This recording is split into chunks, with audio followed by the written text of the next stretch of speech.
The offseason leading up to the draft, it never fails. Every prospect projected to be a first-round pick is the greatest thing since sliced bread. They all have all-pro ceilings. Pick any one of these guys, you can't go wrong. Quarterback, that's the sexy position, so it's amplified there even more. When in reality, it's not foolproof. There will be busts. Look at the last 10 drafts. E.J. Manuel in 2013, 2014, Blake Bortles and Johnny Manziel. The next season, Winston and Mariota, first and second overall. Now, you may say, depending on your definition, they're not really busts, but between them combined one playoff appearance, and now they're both backups. 2016, Carson Wentz couldn't stay healthy. The next year, Mitch Trubisky. After that, Baker Mayfield, Sam Darnold, Josh Rosen.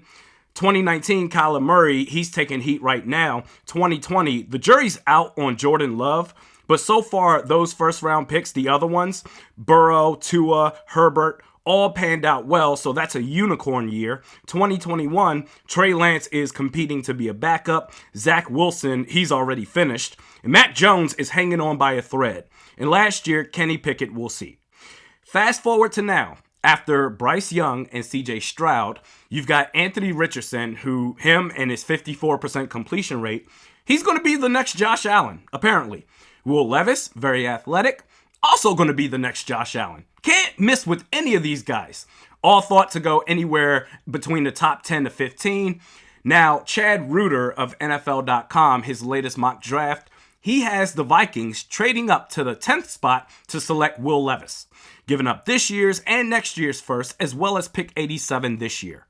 So in this scenario, which I hope the Vikings absolutely do not do, they're passing on. Think about all the problems on the team right now. Wide receiver, interior offensive line, defensive line, inside linebacker, cornerback.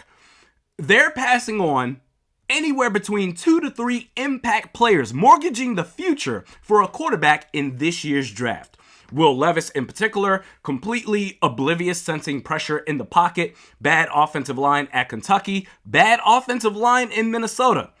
And for Kwesi, he can come up with the most elite vocabulary to explain what led up to this hypothetical process. But if you're going to put all your chips in, there is no room for error. You better be right. Now, the Vikings, they are for sure considering their options at quarterback. 2024 is going to be a new era.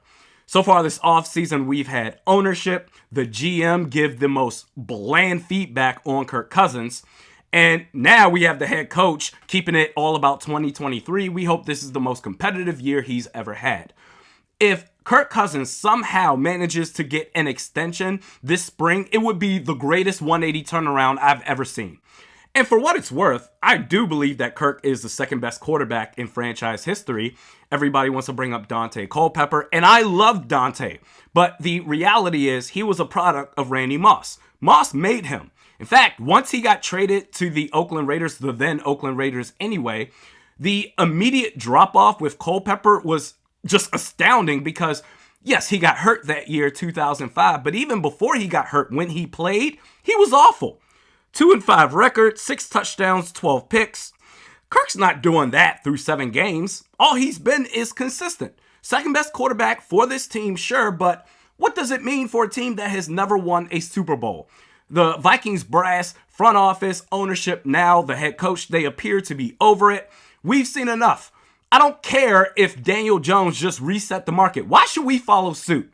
If we're going to pay you all this damn money, then that means we can only spread the rest of the cap out. But so far, in terms of talent, you're going to have to make up for that difference. And Kirk Cousins, you're not getting that from him. It's over. The other shoe is dropped. Vikings appear to have that stance, and I would agree. But while it's time to move on from Kirk, that doesn't correlate to replace him with any damn body. I don't see the hype around Will Levis. I don't get it, but my opinion on that doesn't matter as long as he turns out to be good. And if the Vikings do trade up for Levis, or Anthony Richardson for that matter, then he better be good. Because this is the number one player, hypothetically, that the Vikings, Kwesi Adofo-Mensah, would be attaching his reputation to.